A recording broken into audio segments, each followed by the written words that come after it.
Hello everyone, it is Alotter here, and today I'm going to be doing a deck building guide.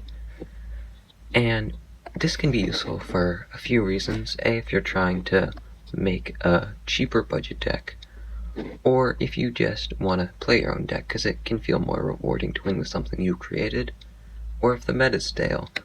But I do want to say, I'm not a professional player or anything, obviously, but I do think I have some helpful advice.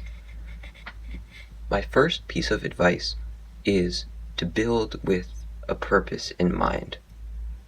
You should have some plan of what your deck wants to do, what your game plan is. So rather than just putting a bunch of cards that work somewhat well together or a bunch of good cards, it's better to have a plan. For example, Salt Ice plan is to ramp and remove things until they can use an ultimatum. And so you should have some kind of rough plan of what your deck will do on the average game.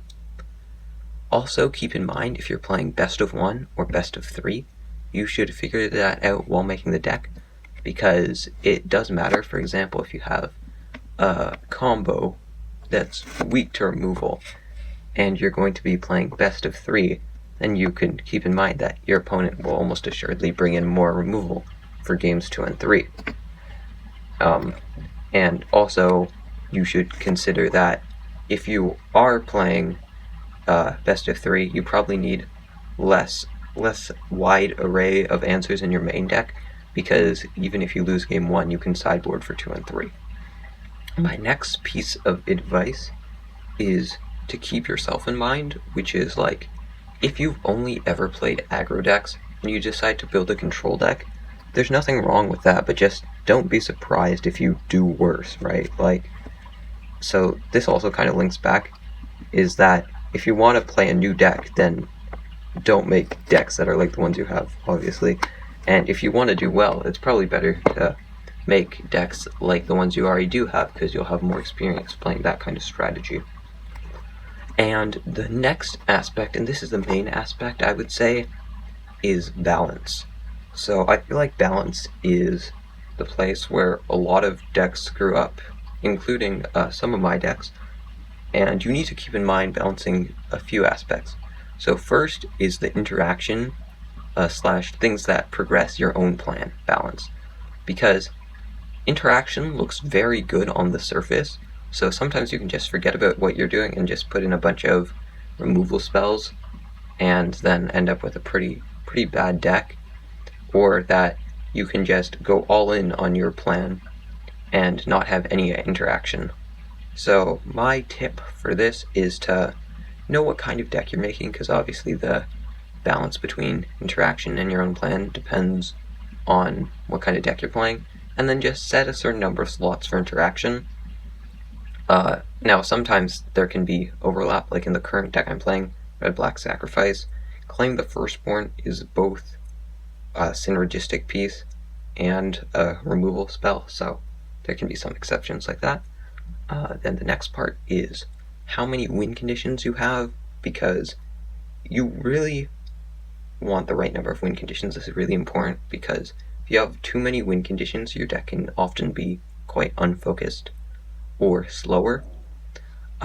So I would say you should probably have in a deck, I would say, like, depending, but like 4 to 12 cards that are really key and are gonna basically win the game for you. And so now, moving on, this next part is adjustments. So it's very important to make adjustments to your deck. Just after playing it, maybe you thought something would work better in concept, but in reality it doesn't work out. And I think it's almost always going to be better to adjust things with your deck than to just give up on it and make something new. And so here are the things you should adjust. You can try and adjust the balance, like I said before. Oftentimes you might need to adjust the number of lands, or if you're playing a multicolored deck, how many multicolored lands there are and what kinds of them there are. and also a lot of the times for interaction, what kind of interaction you have. Because if you're playing, for example, if you're playing against Sultai a lot, Sultai control, you're not going to need a lot of board wipes, right? So consider that. And then the final part is when you're building a deck, consider the meta.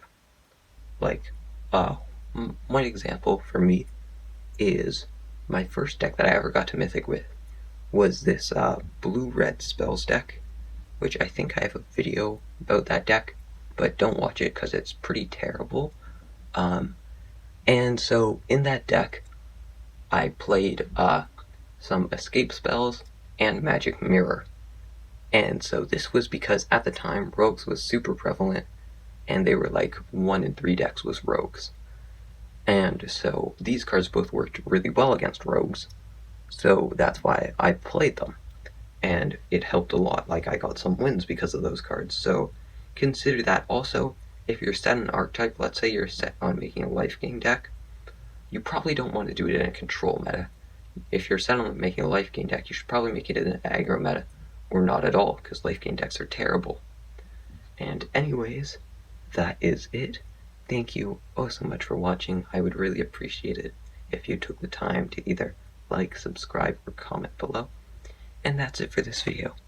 Goodbye.